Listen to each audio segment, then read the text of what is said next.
Kagulong, alam nyo ba ang pantanggal ng espaltong dumidikit sa ating motor o sa mga sasakyan natin? Lalo na pag umuulan, ito ay kadalasang dumidikit sa atin. Tara, samahan ninyo ako kung ano ang aking ginagamit at economical na pamamaraan.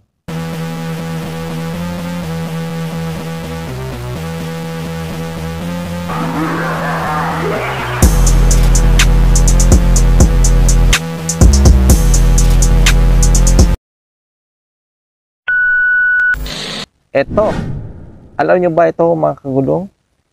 Ito ang kerosene na mabibili sa lahat ng gas station.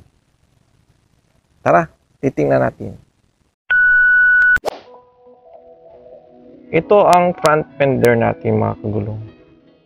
Kung titingnan ninyo mabuti, ay meron kayong makikita mga itim-itim. Ayan. Ito ay dumidikit lalo na pag umuulan. Kadalasan ay marami nito dito sa likod. Yan ay tinatawag na espalto na dumidikit. Kung ang gagamitan natin dito ay kerosene lang. Kung ikaw ay baguhan sa akin channel, don't forget to subscribe, like, and share, and click the notification bell for more video. Maglagay lang tayo ng konting kerosene sa takip. Gumamit tayo ng microfiber na pamunas para hindi ito magaskasan ang ating motor.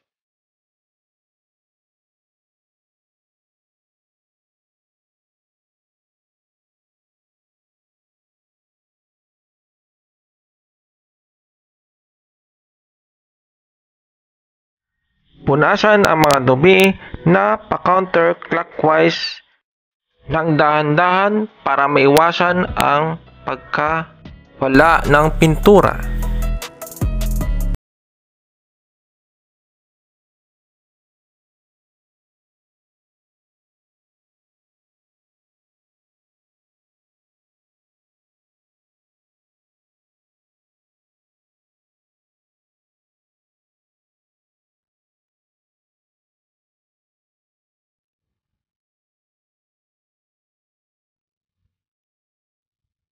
Makikita nyo, ganyan lang kabilis ang pagtanggal ng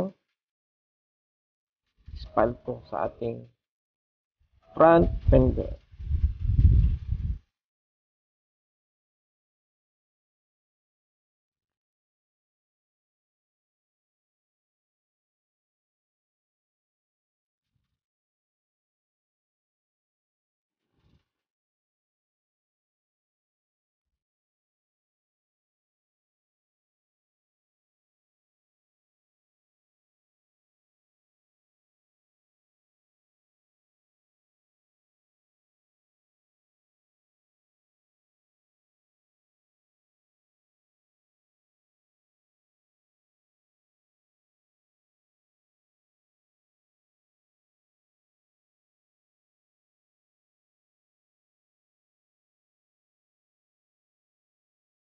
Ngayon ay banlawan natin siya ng tubig na may halong dishwashing liquid.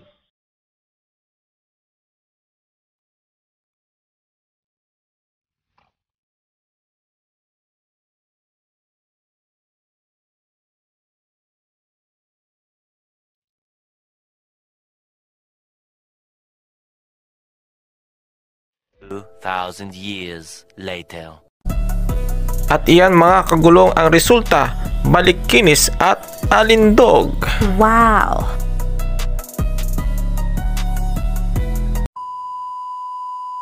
Hindi naman siya nakakasira ng pintura, basta wag lang po natin gaanong diinan ang pagpunas at agad po natin itong banlawan. Ito nga pala si Rich Po Motovlog. At sana ay meron kayong natutunan naman sa aking episode. Lagi kong paalala sa inyo, lagi tayo magsuot ng helmet, don't drink and drive. Ingat!